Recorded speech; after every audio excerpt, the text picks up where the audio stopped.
Eleanor Ellie Hayes here. The night I walked away from my marriage, there were no screaming matches, no crying fits, and no slammed doors. It happened in dead silence, inside a wildly overpriced Manhattan restaurant that once symbolized everything I thought love should be. Richard Sterling, my husband of 8 years, was sitting across from me at a small corner table. It was the exact same spot where he had proposed to me, the very same table where he once promised we'd grow old together. Now, it was just the drop-off point where we had agreed to say our goodbyes. He showed up 20 minutes late. No apology, no explanation. His eyes didn't leave his iPhone for a single second. I didn't even need to ask who he was texting. I already knew. Madison Carter, his PR assistant, the 20-something girl who'd been slowly replacing me while I was still legally wearing his ring. Out of pure habit, not love, I ordered his favorite dry-aged steak. He barely noticed. He just mindlessly sawed through the meat, chewing like it was a chore, smirking at his screen. He treated my presence like a task he had already checked off his to-do list.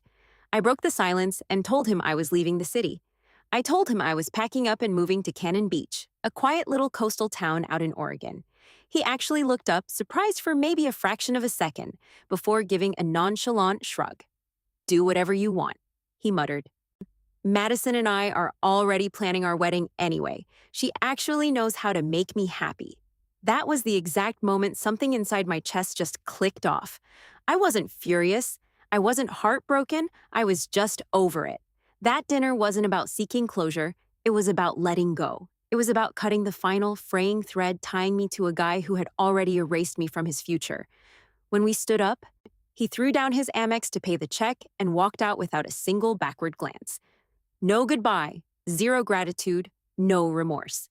I stood there alone, staring at a plate of food I couldn't stomach, and the reality finally hit me. I wasn't losing a husband. I was getting my freedom back.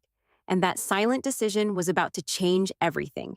Listen, people usually assume that marriages explode because of some cinematic betrayal, a massive scandal, a blowout fight, or the other woman. But my marriage didn't collapse overnight.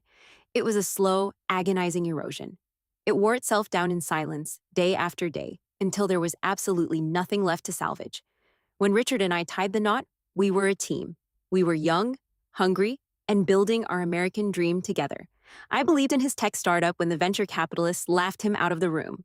I supported his career, managed our household, and put my own interior design goals completely on hold because I bought into the toxic idea that love meant endless sacrifice. But as he climbed the corporate ladder, something shifted. Richard became the undisputed center of his own universe. His investor meetings mattered. His stress mattered. His time mattered. Mine became flexible, optional, invisible.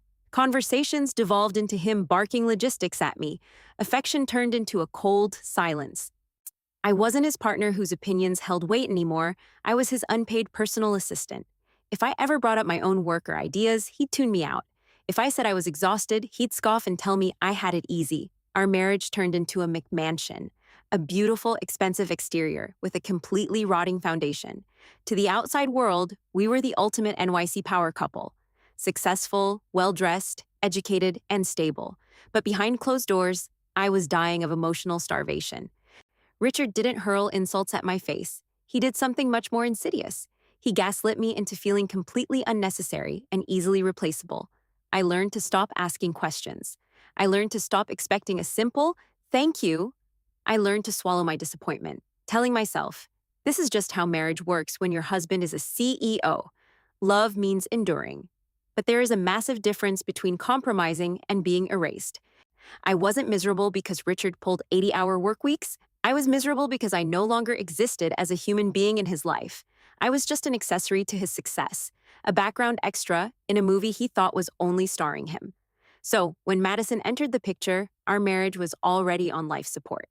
She didn't wreck a happy home. She just moved into a space that had been vacant for a very long time. Deep down, I knew it. That realization didn't make me explode with rage. It just left me exhausted.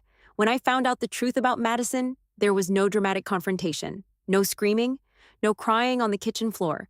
What I felt in that moment wasn't anger. It was pure, crystal clear clarity. I found the iMessages by total accident.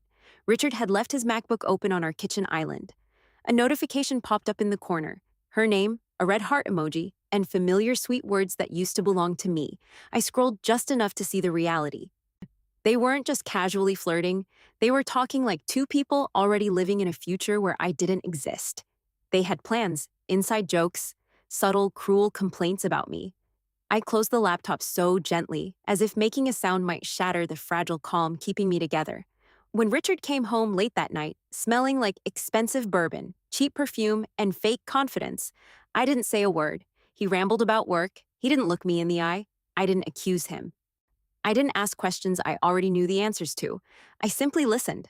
For the first time, I saw him clearly, not as my husband, not as the man I once loved, but as a coward who had chosen comfort over honesty and his ego over loyalty. I knew his playbook. If I screamed, he'd deny it and call me crazy. If I cried, he'd dismiss it. If I begged, he'd hold it against me. So I didn't do any of that. I made my decision in pure silence. I contacted a ruthless family lawyer the very next day. The following morning, I gathered my documents and quietly separated our finances. I stopped sharing my thoughts, my fears, my hopes. Richard noticed the shift, but his ego misread it completely. He thought my silence meant surrender, that I was just going to stay, adjust, and accept less, exactly like I always had. He was dead wrong. I didn't leave because of Madison. I left because I hated the shrinking, invisible woman I was becoming by staying. The day I actually packed my bags, Richard asked me why I was being so calm. I looked him dead in the eye and told him the truth. Because I'm already gone, and this time I'm not coming back. I didn't announce my departure to the world. I didn't post some cliche quote about healing on Instagram. I just left. 2 weeks after that final dinner, I packed up my clothes, my personal documents, and the few things that still felt like mine. I left absolutely everything else behind. The luxury apartment, the designer furniture, and the hollow life that no longer fit me. I moved clear across the country to Cannon Beach, Oregon. It's the kind of foggy, quiet coastal town people pass through on a scenic road trip, not a place wealthy New Yorkers escape to. Quiet streets, towering pine trees, and the constant brooding sound of the Pacific Ocean carrying in the wind. The house I moved into had belonged to my grandmother. It was a modest 2-story craftsman with a small front garden and wild coastal roses climbing a stone wall. She used to tell me that deep roots matter more than flashy appearances. Standing there, I finally understood what she meant. Nobody in Cannon Beach knew who I used to be. Nobody asked about my marriage. Nobody cared about my past. Here, I wasn't Richard Sterling's trophy wife. I was just Ellie. Those first few weeks were surreal. The silence was deafening at night. There were moments when I'd reach for my phone out of habit, only to remember there was no one left to update. No one I had to eagerly perform for. But soon I started sleeping better. I breathed deeper. I took long morning walks along the freezing, foggy shoreline and let the ocean air clear my head. For the first time in years, my brain wasn't doing mental gymnastics trying to meet someone else's impossible expectations. I didn't feel lonely. I felt spacious. Space to think. Space to remember the ambitious woman I was before I learned to make myself small. Space to imagine a future that didn't require permission. People always assume starting over is terrifying, like it's some ultimate sign of failure, but standing in that quiet, drafty house, with my suitcases still zipped shut, I felt something I hadn't felt in a decade. Relief. Leaving wasn't running away, it was choosing myself. And although I didn't fully realize it yet, that sleepy coastal town was exactly where my real life was about to begin. Healing didn't happen overnight. There were no dramatic epiphanies or cinematic fireworks. It crept in silently through routine, hard work, and small, peaceful moments that slowly stitched me back together. Once I settled into the house, I started looking for a job. I have a master's degree in interior design and years of experience that I had completely shelved for Richard. In my marriage, my career was just a cute hobby. Secondary, adjustable, entirely expendable. Here, it finally mattered. I applied at a local boutique firm called Driftwood Design Company, owned by a guy named Daniel. During the interview, he didn't pry into my marital status or ask why a city girl was suddenly hiding out in Oregon. He asked about my portfolio, my aesthetic, my process. Just being treated like a professional felt absolutely revolutionary. I got the job in less than a week. The work became my anchor. I'd wake up early, grab a pour-over coffee, walk to the studio, and lose myself in blueprints, fabric swatches, and floor plans. No one interrupted me. No one rolled their eyes at my ideas. People actually listened. Daniel trusted me. He gave me real responsibility instead of micromanaging me, constructive feedback instead of control, and basic respect instead of demands. Outside the studio, my life was beautifully simple. I cooked real meals for myself, dug my hands into the garden dirt, and finally cracked open books I'd bought years ago but never had the energy to read. My phone stayed silent, and for once, that silence felt peaceful instead of empty. I stopped talking about Richard. I stopped replaying our old arguments in my head. I stopped wondering what I could have done differently. Healing wasn't about getting amnesia, it was about refusing to live in the past anymore. Day by day, I grew stronger, more present, more real. The ghost of the woman who spent years shrinking herself was gone. In her place was someone quieter, fiercely resilient, and rock solid in her own worth. I wasn't rebuilding myself to prove a point to my ex. I was rebuilding myself because my life was finally 100% mine. The news of Richard's upcoming wedding eventually reached me the way everything from my past life did, distant, muted, and completely irrelevant. It was my best friend Chloe who broke the news. She called me one night while I was making dinner, using this overly careful, fragile tone like she was delivering a death notice. "Their wedding is this coming Saturday," she said. "The big one. Madison is getting everything she ever wanted." I waited for a reaction that never came. No tightness in my chest, no sudden wave of anger, no sadness. Just a brief pause. I thanked her for the heads up and went back to stirring my soup. Back on the East Coast, the event was being hyped up like a royal coronation in the Hamptons. A luxury estate, imported peonies, and a guest list packed with investors and socialites Richard wanted to impress. It was the kind of wedding designed to flex success and stroke egos, rather than celebrate actual love. Chloe kept rambling, trying to fill the silence with details she thought I'd care about. How ridiculously expensive the designer dress was. How Madison was bragging all over Instagram. How Richard looked so proud, so triumphant, like he had just won a trophy. I listened politely for a minute, then stopped her. "What, Chloe?" I said. "I'm honestly fine." And I meant it. That same day, I spent the morning walking along the rugged Oregon coast. The wind was biting, but the sky was crystal clear. I grabbed a latte at a little local coffee shop where the barista already knew my name and my order. I spent the afternoon in my garden, getting dirt under my fingernails, feeling the sun on my face. While they were stressing over rehearsal dinners and perfectly timed speeches, I was picking fresh herbs for my dinner. That's when it really clicked for me. Indifference isn't numbness, it's absolute freedom. I didn't need to doom scroll through their photos. I didn't need updates. Their circus was theirs. My life was mine. That night, I invited some coworkers over for a low-key dinner. We drank wine, talked about design trends, travel, and absolutely nothing of importance. Laughter echoed through the house my grandmother had left me. Somewhere across the country, Richard was gearing up for the biggest day of his life, and I was already living mine. For the first time, I understood something with absolute clarity.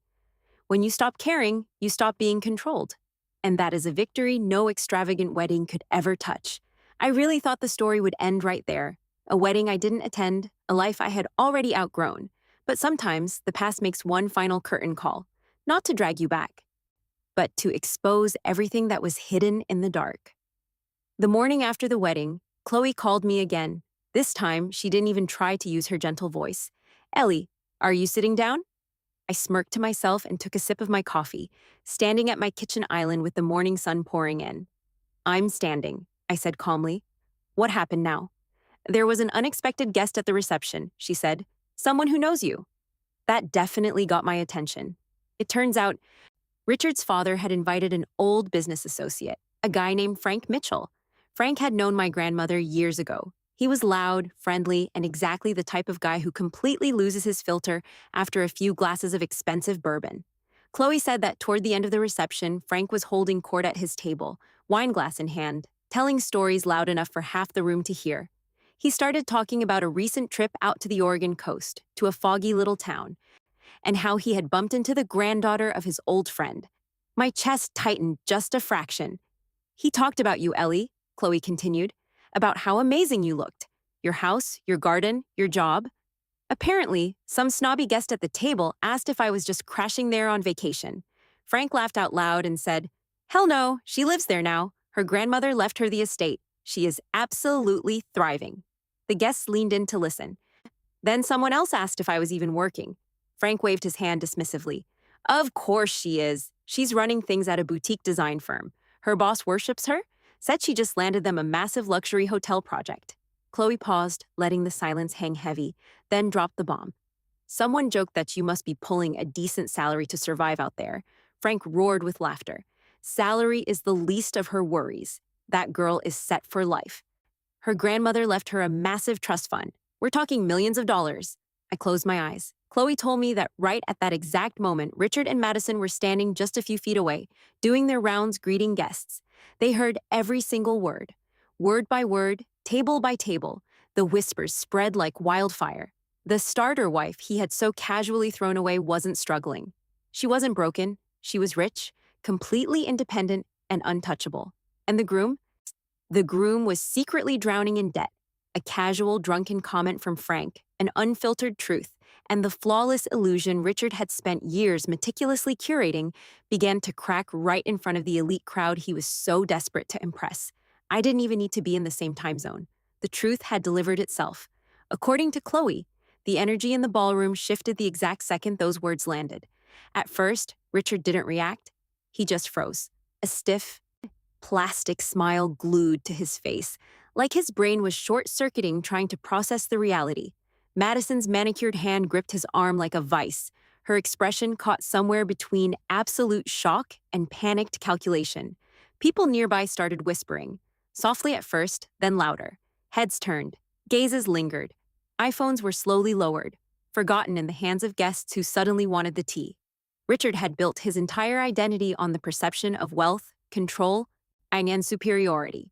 And now, in a matter of seconds, that carefully polished image was shattering. Someone let out an awkward laugh.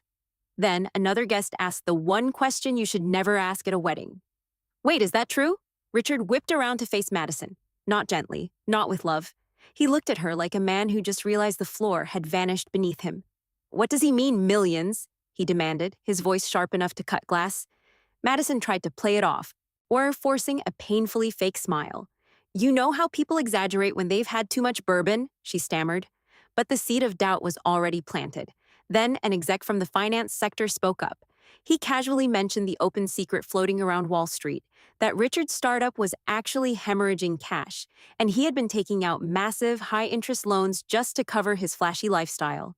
To make matters infinitely worse, Chloe said right at that moment, the wedding coordinator nervously approached Richard, whispering that his American Express had just been declined for the final catering installment. That was the exact moment Richard completely lost his mind. He raised his voice, making the crystal glasses vibrate on the tables. He demanded answers. Madison tried to pull him away, hissing that people were staring, but it was too late.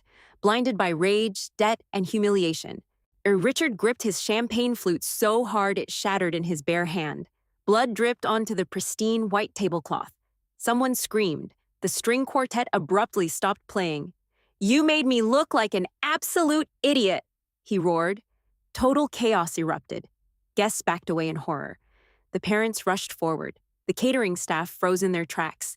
The ultra-luxe Hamptons wedding instantly devolved into a trashy spectacle. In a blind fit of rage, Richard flipped a fully set table. A filet mignon and caviar crashed to the floor. The 5-tier designer cake stood untouched for a second before being knocked over in the crossfire. Madison was hysterically crying, her flawless custom gown stained, her carefully pinned hair unraveling as her perfect day went up in flames. That's the heavy toll of living purely for optics. When the facade finally shatters, there's absolutely nothing left to hold you up. The man who truly believed he had won everything was left standing in the middle of a destroyed ballroom, exposed, humiliated, and completely alone. Meanwhile, I was 3,000 miles away, peacefully watering the hydrangeas in my garden. Karma didn't need my help. Reality did the heavy lifting. What happened in that estate didn't stay there. According to Chloe, the iPhone footage started circulating on TikTok and Instagram before the guests even made it to the valet. And a grown man throwing a bloody tantrum flipped tables, a weeping bride, while half the room filmed it instead of intervening. By Monday morning, the Zilla groom disaster was everywhere. His board members saw it. His clients saw it. Angel investors who once praised his stoic leadership saw a volatile liability who couldn't control his temper at his own wedding, let alone run a tech company. Meetings were abruptly canceled. Calls went straight to voicemail. Contracts were quietly shredded. Nobody needed an explanation. Reputation speaks for itself. Within weeks, the tech empire Richard had sacrificed our marriage to build began to crumble. Key executives resigned, taking major client accounts with them. Nobody wanted to go down with a sinking ship captained by a guy having a public meltdown. As for Madison, she deactivated her Instagram and vanished from the social scene just as quickly. That perfect future she had bragged about was suddenly never mentioned again. Instead of being the new it girl of the NYC tech scene, Madison became a walking punchline. Doors that used to swing wide open for her suddenly slammed shut. The perfect pregnancy she had so proudly bragged about to anyone who would listen was suddenly never mentioned again. Richard tried to do damage control, of course.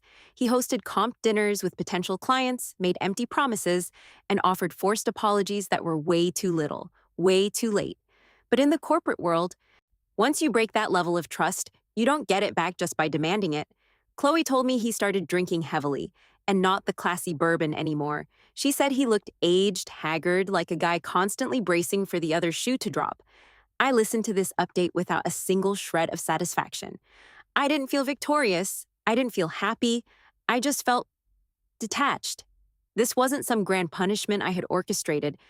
It was simply the natural fallout of a life built on arrogance, secrets, and maxed out credit cards. A house of cards built on pure illusion will sooner or later collapse under its own weight. People love to call it karma, like it's some mystical, vengeful force, but it's not. It's just basic cause and effect. And while Richard was busy losing every single thing he thought defined his worth, I was gaining the only currency that actually matters: absolute peace. As his world rapidly shrank, mine quietly expanded. I eventually stopped getting updates about him, not because the gossip dried up, but because I simply stopped asking. His tragic downfall no longer deserved a time slot in my day. I had real work to do, a beautiful life to build, and a version of myself to finally honor. At Driftwood Design Company, Daniel started handing me the reins on massive projects. My design concepts weren't second-guessed, they were elevated. When I pitched to clients, they didn't look past me, they leaned across the table to listen. For the first time in my adult life, my worth was being measured by my actual capability, not my 24/7 availability to a man. One rainy Tuesday afternoon, Daniel called me into his office, thanked me for my hustle, and handed me a substantial raise along with the lead designer role on an upcoming luxury eco-resort. I remember walking back to my cottage that evening with this unfamiliar warmth in my chest. It wasn't that loud. The arrogant pride Richard used to flaunt. It was a quiet, deep-rooted pride that settles into your bones and stays there. Back home, my coastal garden was in full bloom. The wild roses climbed higher over the stone wall. The fresh herbs grew stronger. Every single plant felt like living proof that consistent, genuine care actually creates growth. I spent my evenings cooking proper meals, reading, and taking online courses I had put off for years. I booked solo trips without having to clear my itinerary with anyone. I didn't need external validation. I didn't need an audience. During those quiet months in Oregon, I realized something profound. I hadn't just escaped a toxic marriage, I had escaped the version of myself that honestly believed love required limitless, soul-crushing sacrifice. True freedom didn't arrive as a fiery revenge. It arrived as ownership. Total ownership of my time, my mental energy, and my future. Richard once told me, with absolute certainty, that I would crash and burn without him. Standing there in my sunlit kitchen, surrounded by a beautiful life I built with my own two hands, I finally realized how hilariously wrong he was. I didn't win the breakup. I was liberated from it, and that liberation was worth every single thing I left behind in New York. For the longest time, society taught me that strength meant enduring, sticking it out, proving your loyalty by surviving discomfort was disrespect and silence. I was wrong. True strength is knowing exactly when to pack your bags and walk away before you destroy yourself in the process. I didn't expose Richard's debt. I didn't confront Madison. I didn't plot some elaborate revenge, nor did I sit around waiting for karma to do the dirty work. I just chose a different life. And by doing that, I removed myself from the blast radius of their toxic implosion. Their absolute ruin wasn't my victory. It was just their consequence. My victory is waking up to the sound of the ocean without a knot of anxiety in my stomach. It's working in a place where I'm respected. It's loving myself without needing anyone's permission. I learned the hard way that walking away doesn't mean you forfeit the game. Sometimes it means you finally chose to save yourself. If you're listening to this right now and you feel like a ghost in your own life, hear me loud and clear. You are not weak for being exhausted. You are not broken for craving peace, and you absolutely do not have to stay in a room where your value is no longer recognized. Sometimes, the most devastating response is pure silence. And sometimes, the absolute greatest revenge is simply a life well lived. If my story resonated with you today, do me a favor. Hit that like button, share this video with someone who might need a little courage right now, and drop a comment down below. Are you still holding on to something that's draining you? Or are you finally ready to let go and start over? Your story matters too.